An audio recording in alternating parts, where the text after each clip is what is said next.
Hi there, this is Danny Flexon. Here at Seconds Out, we thought with the Tyson Fury Dillian Whyte fight apparently heading to purse bids this Monday, it'd be helpful to give you kind of an update / timeline of how we got to where we are right now. So if you cast your mind back to when Dillian Whyte avenged his defeat, his shock defeat, in fact, against Alexander Povetkin, he went back into the number one position with the WBC and regained his WBC interim heavyweight championship. Now, we expected to see Dillian Whyte fight again before any challenge to Tyson Fury, who subsequently beat Deontay Wilder in the third contest of their trilogy. Very exciting fight, of course. And Dillian Whyte was scheduled to face Otto Wallin in London, but that was scuppered relatively late notice when Whyte sustained an injury to his shoulder.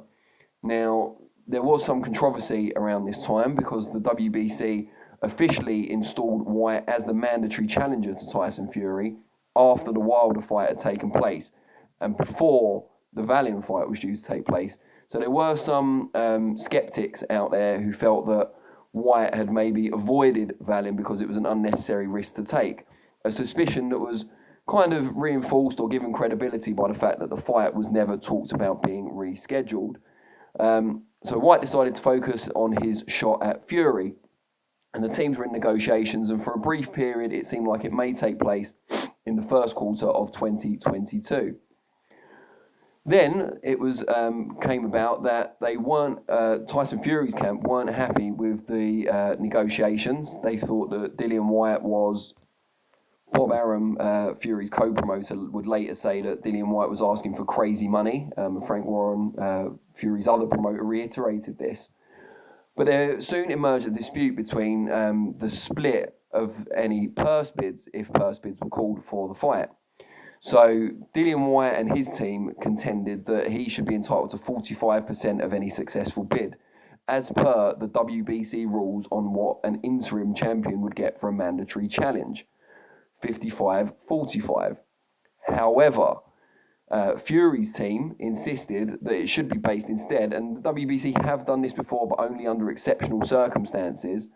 It should be based on the previous purses of both fighters, and Tyson Fury's purse for his last fight, obviously the trilogy with Deontay Wilder, was unsurprisingly a lot more than Whyte's for his last fight.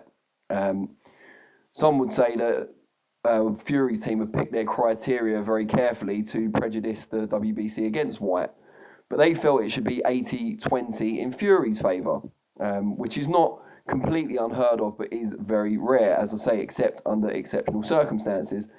So with these two very different negotiating points, it was clear that the fight was heading for purse bids.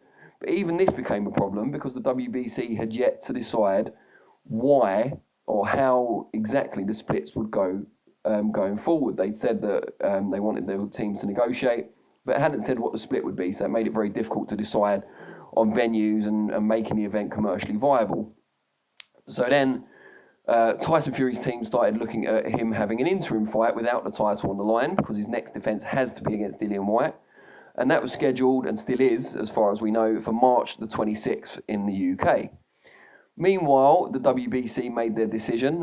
Whyte, I should say, during all this time was going through arbitration with the WBC about his position as the mandatory challenger, trying to force the issue, as it were.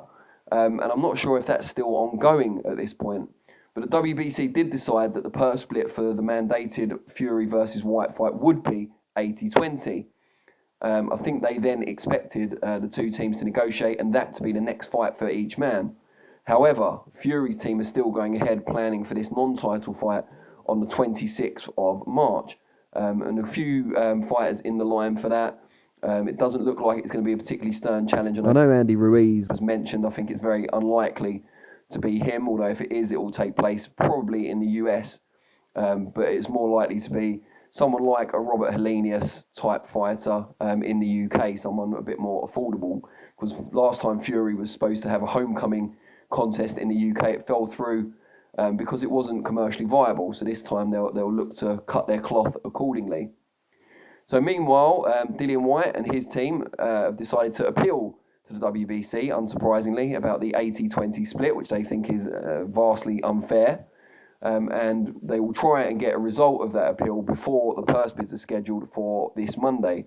Now, I would expect the purse bids to be extended. I would expect there to be an extension on those as the teams still argue about the purse split, and maybe there's negotiations as well going on behind closed doors, because if Whyte was to take an offer from Fury's promoters that was more than 20%, that could avoid the need to go to purse bids anyway.